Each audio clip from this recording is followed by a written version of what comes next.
Hello, Lake Jackson. This is Gerald Rosnowski, your mayor. I'd like to take this moment just to give you an overview of our last council meeting, which was held on Monday, May 7th. First, I'd like to show my appreciation to Pastor Lynn Settlemeyer from the First Methodist Church in Lake Jackson for accepting my invitation to come to City Council and provide us with the opening invocation. I try to do the opening invocation with a local pastor or minister at the first meeting of each month of our city council. So if you know of your favorite pastor or minister that would be available and would like to join us for the invocation, just give me a call at City Hall and let me get them on my list for the upcoming council meetings. There were several things that we discussed on the agenda. It was a little bit of a long agenda, but wasn't too terribly long. But I just want to cover a few items that may interest you. First of all, we had a conversation with City Council and to talk about moving forward with the capability of live streaming our City Council meetings going forward.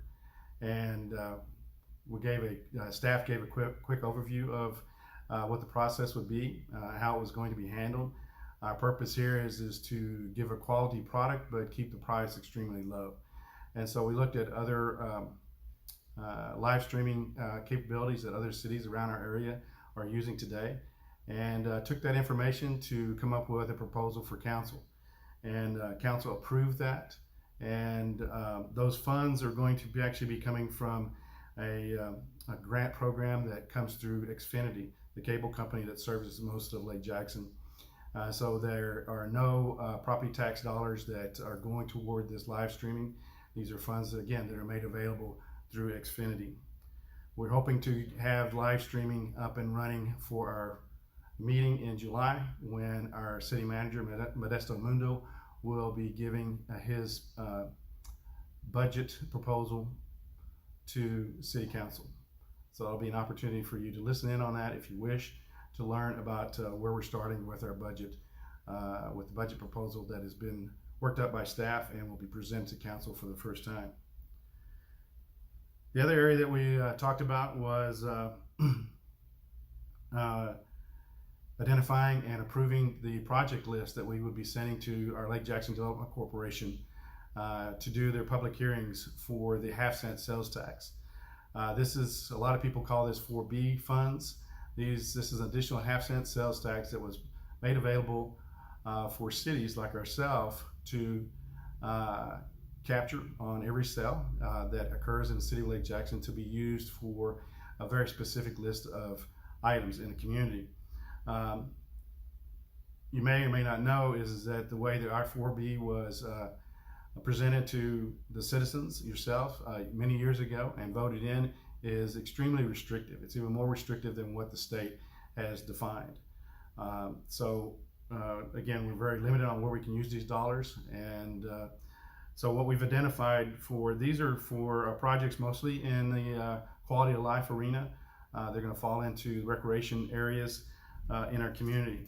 One of those areas is going to be funding for recreation center improvements. Recreation center is aging, and we need to do a long list of improvements in that area. The other area is for replacement of ball field fencing. Again, our ball fields are aging, and the fencing is not in the world's best shape, so we need to spend some of these funds to continue the process of replacing fencing at our ball fields across the city. Then there's also a longer list of additional park projects that, again, is just gets down to maintaining the assets that we have here today. Another item is funding will be asked for approval to pave the parking lot at Dunbar Park.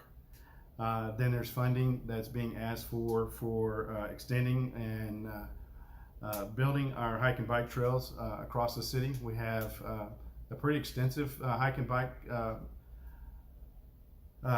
trails through our city, and this is to refurbish some of those, and then also to extend some of those across the city.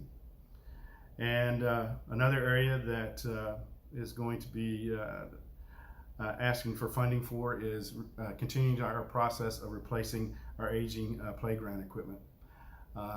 And so that's another area where we're asking for funding. This one will make a lot of people happy, especially that have kids that are in our baseball and softball programs and that utilize our parks. And that is there's funding that's being requested for park and ball field restrooms and concession stands replacements. Some of our restrooms at some of our ballparks and concession stands are extremely bad shape, and they need some significant repairs. Restroom facilities are very expensive, and our parks director has been able to identify a company that prefabs these restrooms, and they can be brought in at a lower cost. They meet all the windstorm hazards construction requirements. They're more cost effective than building from ground up. And the other thing's unique about these is that they can actually be, if needed, they can be moved to another location. If we move forward with some of the master plan for the parks, which is actually moving some of our ballparks. The other area is continuing efforts to maintain and keep our Wilderness Golf Course as being one of the premier golf courses, municipal golf courses in the state of Texas. And then we're also talking about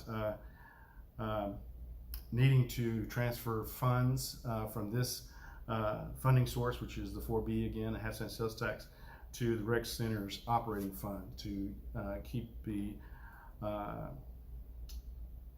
to supplement the cost of operating the rec center. And then the final thing I want to talk to you real quick about is there's a new item on the agenda that I asked the city manager to start presenting to council, and it is a city manager's update. And in that update, the city manager will notify council and notify the citizens, especially now since we're going to be streaming this, of issues that we're aware of, and they're not quite ready to bring to council for any action, but we want to bring that to council and also bring it to the public as quickly as we know of issues or challenges, and also to give updates on projects that we've been working on and what the current status is of them. Again, it's just an update. It doesn't require any action from council, but it is an update to council, and it's also, because we're making it part of the agenda, it is also making that update public to the community. And the last thing I need to bring you up to date on is one of the things that was brought up in the manager's update is that we received notification from Seabreeze, the company that we use for our sanitation, our household waste, garbage, and that we also utilize them for managing our recycle program. And they notified us in letter that we, along with other cities in our area that do utilize them for recycling, they were notifying them that within a year they're going to shut that operation down. So where does that put us in Lake Jackson? That puts us we have to identify a new solution for going forward with recycling. And we don't know what that solution is yet, but we wanted to at least inform the community that we have that challenge ahead of us. And staff is working on options, and they're going to be bringing those to council. We've also reached out to our local industry, and we'll continue to reach out to our local industries to see if there's some way that they can help us with this issue also. Again, it's not just Lake Jackson, it's a lot of other cities in our area that do provide a recycling program that are in the same situation. So that's what I have for updates for you guys. I hope you have a wonderful weekend, and I hope you join us whenever live streaming comes online, that you join us and sit in and listen in on our city council meetings. Thank you very much. Have a great day.